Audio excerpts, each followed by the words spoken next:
Welcome, dear listener, to tonight's episode of your Sleeping Stories journey. As you settle into the comfort of your bed, let the cares of the day slip away and allow your mind to drift to a distant time and place. Tonight, we venture to the quiet, shadowed corners of Bavaria, Germany, in the year 1922, a time when the world was quieter, simpler, yet no less enigmatic. This is the tale of Hinterkaifeck, a remote farmstead where the ordinary unraveled into the extraordinary, and where a family's peaceful existence was eclipsed by a mystery that lingers unsolved to this day.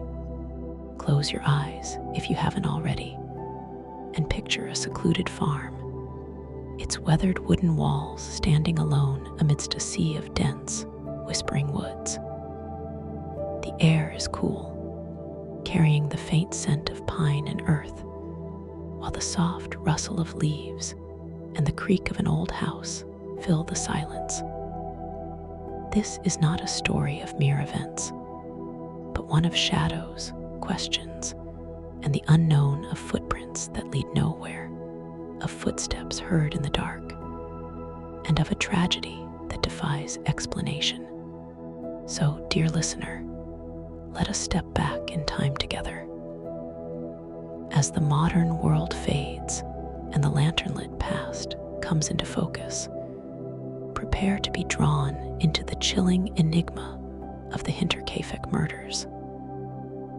May this tale weave its spell around you, carrying you gently toward the land of dreams.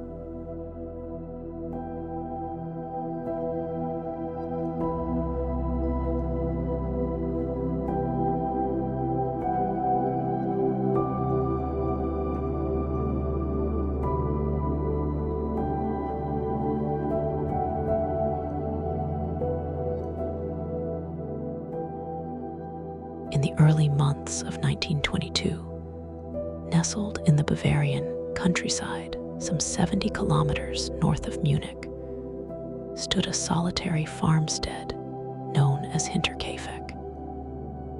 Its name, meaning behind Kaifeck, hinted at its isolation, tucked away from the tiny hamlet of Kaifeck and surrounded by a thick curtain of forest. To reach it, one had to traverse a winding path through the trees, where the nearest neighbors lived a full kilometer away, a distance that lent the farm an air of quiet seclusion, as though it existed in a world all its own. The inhabitants of Hinterkaifeck were the Gruber family, a hardworking clan bound by the rhythms of rural life. At the head was Andreas Gruber, a man of 63, his face weathered by years of toil under the sun and snow. Stern and practical, he ruled the farm with a firm hand. Beside him was his wife, Cecilia, 72 years old, a woman of resilience who kept the household running smoothly with her steady presence. Their daughter, Victoria Gabriel, aged 35, had returned to the farm after the loss of her husband in the Great War. A widow, she brought with her 2 young children, 7-year-old Cecilia, a bright-eyed girl with a curious spirit, and 2-year-old Joseph, a cherubic toddler who toddled about the farm under his mother's watchful eye, to aid with the endless chores, milking cows, tending crops, and maintaining the sprawling property. The family employed a maid, but keeping help proved a challenge. 6 months before the fateful events of March 1922, their previous maid had fled Hinterkaifeck, her departure abrupt and unsettling. She claimed the farm was haunted, her nights plagued by footsteps echoing from the attic and an unshakable feeling of being watched. Andreas scoffed at her tales, chalking them up to an overactive imagination. But her words lingered like a chill in the air. As winter thawed into spring, the farmstead began to feel less like a sanctuary and more like a stage for the uncanny. Andreas discovered footprints in the snow one crisp morning, deep impressions leading from the edge of the woods straight to the farm's doorstep. Yet, strangely, there were no tracks leading away, as if the intruder had vanished into the ether or remained hidden within the farm's walls. Days later, a newspaper appeared in the house, its pages crisp and unfamiliar. No one in the family had bought it, nor had any visitor brought it.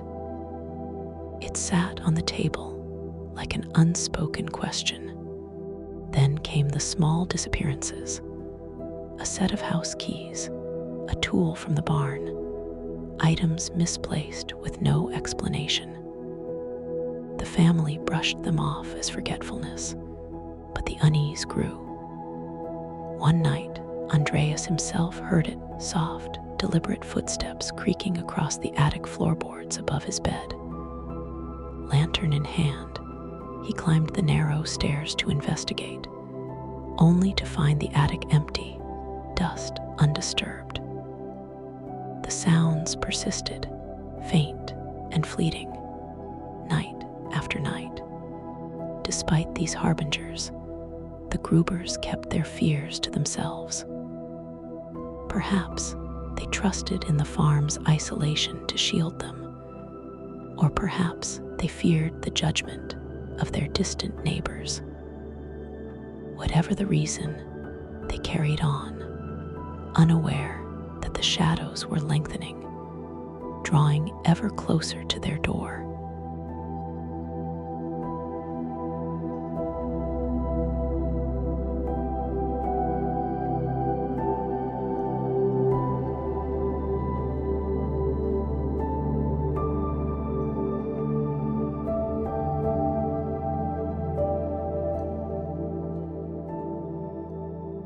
On March 31, 1922, a new chapter began at Hinterkaifeck with the arrival of Maria Baumgartner, a 44-year-old woman hired as the family's new maid.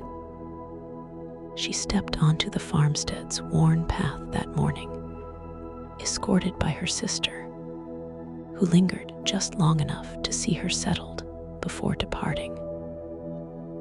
Maria carried her modest belongings, her face etched with the quiet determination of someone accustomed to hard work. She was to start her duties the following day, but destiny had other plans. The day unfolded like any other. Andreas trudged through the muddy fields, checking on the livestock as the first signs of spring softened the earth. Cecilia and Victoria moved about the kitchen, their hands busy with bread dough and the clatter of pots, while young Cecilia darted outside, her laughter mingling with the chirping of early birds. Joseph napped in his crib, his small chest rising and falling in the stillness of the house.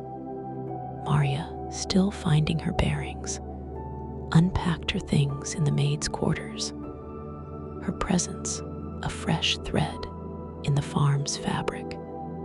As dusk painted the sky in hues of lavender and gray, the family gathered for supper.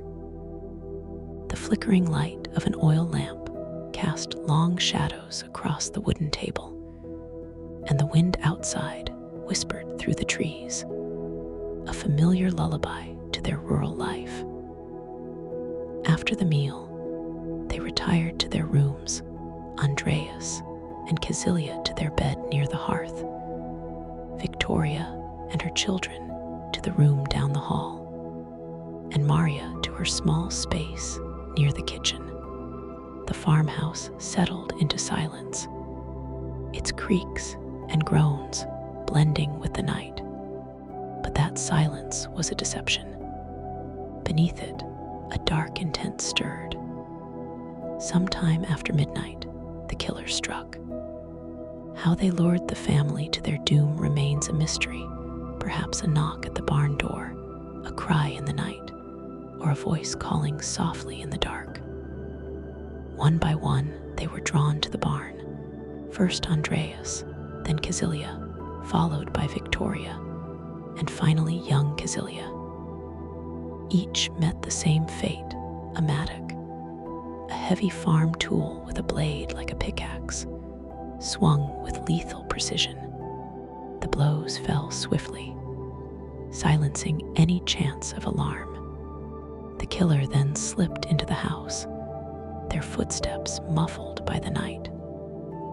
Maria, asleep in her bed, never stirred as the shadow loomed over her. Little Joseph, cradled in his crib, was taken in an instant. 6 lives extinguished. The farm plunged into an eerie stillness. Yet the story does not end there. For days after, the killer remained at Hinterkaifeck. Smoke curled from the chimney, visible to distant eyes. The cows were milked, the chickens fed, the hearth stoked with fresh wood. It was as if the farm continued to breathe, its pulse maintained by a phantom hand. The audacity of it, the killer living among the dead, casts a shadow of dread over the tale, a riddle wrapped in darkness.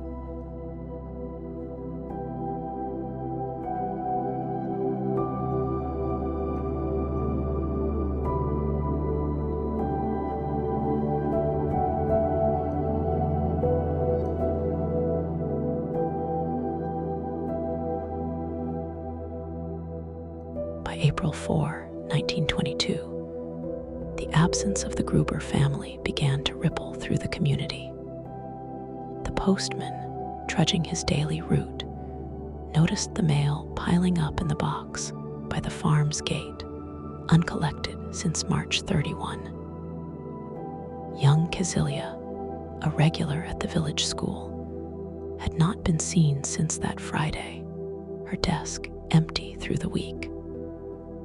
The family's absence from Sunday church, a ritual they rarely missed, deepened the growing unease.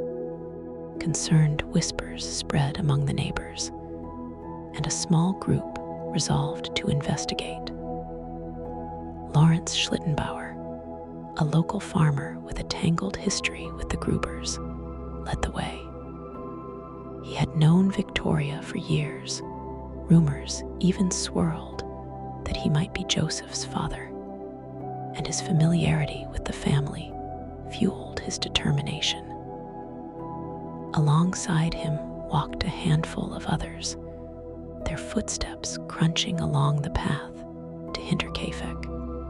They arrived in the late afternoon, the farmstead looming silent and still. No smoke rose from the chimney, no voices called out in greeting.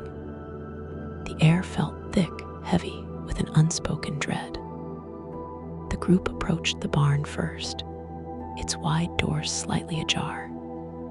Inside, beneath a makeshift cover of hay and a wooden board, they found them Andreas, Casilia, Victoria, and young Casilia, their bodies stacked like fallen timber.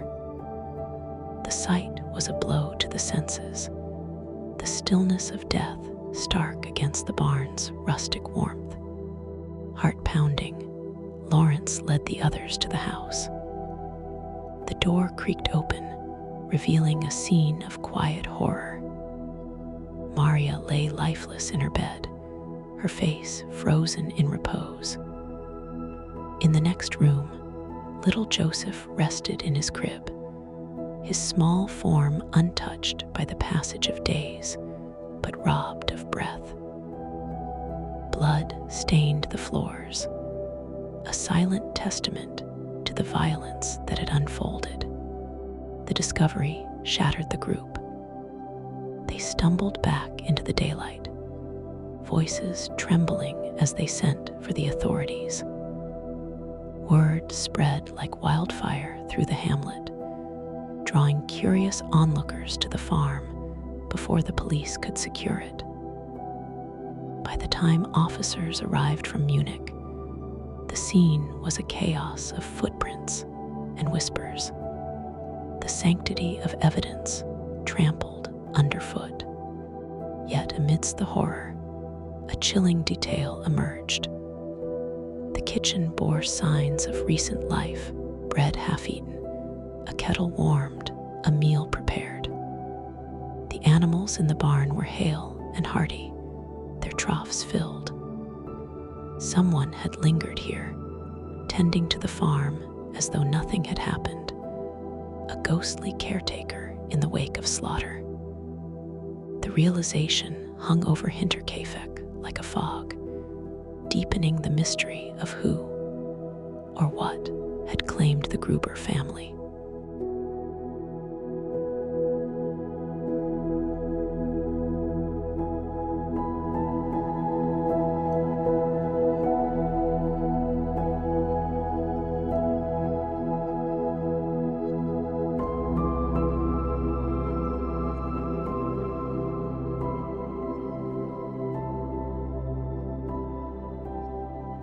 The Hinterkaifeck Murders thrust the quiet Bavarian countryside into a storm of scrutiny. Police from Munich descended upon the farm, their notebooks and lanterns in hand, determined to untangle the web of violence. But the task was daunting from the start. The crime scene, already mudded by neighbors' footsteps, offered little in the way of pristine clues. Still, the investigators pressed on, piecing together what they could from the fragments left behind. Autopsies confirmed the grim method. Each victim had been felled by blows to the head, delivered with a mattock found on the property. The weapon's weight and edge spoke of a killer with strength and intent. Yet the motive remained elusive. Robbery was ruled out. Piles of money lay untouched in a drawer, jewelry glinted on a bedside table, and the farm's modest wealth sat undisturbed. This was no crime of greed, but something deeper, darker. The police cast a wide net, questioning over 100 suspects. Lawrence Schlittenbauer was among the first under scrutiny.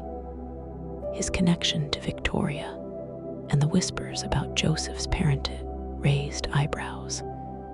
His actions during the discovery, moving bodies and handling evidence, struck some as suspicious. Yet he had an alibi, and no solid proof tied him to the crime. Attention turned elsewhere. One theory pointed to Victoria's husband, Carl Gabriel, presumed dead on the battlefields of World War I. Could he have survived, returned in secret, and unleashed his rage upon the family? The idea tantalized investigators until soldiers from his regiment confirmed his death, their memories of his final moments unshakable. Other suspects emerged from the shadows: a disgruntled former farmhand, a spurned suitor, a wandering vagrant glimpsed in the area. Some whispered of darker forces, of feuds or forbidden secrets within the Gruber family itself. The previous maid's tales of hauntings fueled wild speculation, though most dismissed them as fancy. In a desperate bid, the police even sent the victims' skulls to a clairvoyant, hoping for otherworldly insight. The effort yielded nothing but silence. The killer's behavior after the murders added a layer of bafflement. Neighbors recalled seeing smoke from the chimney on April 1 and 2, days when the family lay dead. The animals thrived, their care meticulous. A loaf of bread bore bite marks. A fire had warmed the hearth. Whoever had done this had not fled in panic, but stayed, bold and unhurried, as if mocking the world beyond the woods. Years passed, and the investigation faltered.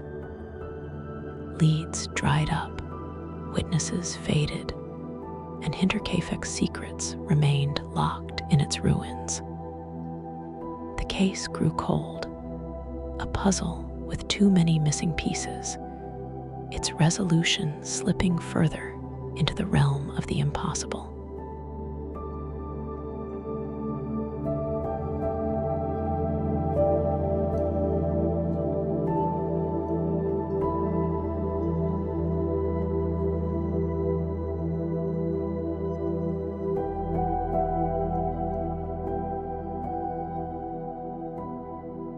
In the months following the murders, Hinterkaifeck became a place of dread, its name whispered with a shudder. By 1923, the farmstead was torn down, its timbers and stones razed as if to purge the land of its ghosts. During the demolition, a discovery deepened the mystery. A mattock, its blade stained with old blood, was found hidden in the attic. Nearby, in the hayloft, lay a penknife, its purpose unclear. Were these the tools of the killer, stashed away in the aftermath? The question hung unanswered. The victims were laid to rest in a nearby cemetery, their graves marked by a simple cenotaph near the farm's former site. Andreas, Casilia, Victoria, young Casilia, Joseph, and Maria, 6 souls bound by tragedy, found peace in the earth, though their heads, sent to Munich for study, were lost amid the upheavals of World War II. Yet the story of Hinterkaifeck refused to fade. It wove itself into the fabric of German lore, a tale retold in hushed tones around hearths and later in books and films. The farm's isolation, the eerie prelude of footprints and attic steps, the killer's lingering presence, all fueled a fascination that endures. In 2007, students from the police academy in Fuestenfeldbruck reopened the case. Armed with modern forensics, they crafted a theory, nomming a likely suspect, but kept the identity veiled out of respect for the living, a final act of discretion in a saga of unanswered questions. Today, where Hinterkaifeck once stood, the land lies quiet, reclaimed by nature. The woods have thickened, their branches weaving a canopy over the past. Yet the mystery persists, a shadow that defies the light of time. Who wielded the mattock that night? Why did they stay, tending the farm as if it were their own? And what drove them to such a brutal end? These riddles remain, etched into the history of a place that will never fully surrender its secrets.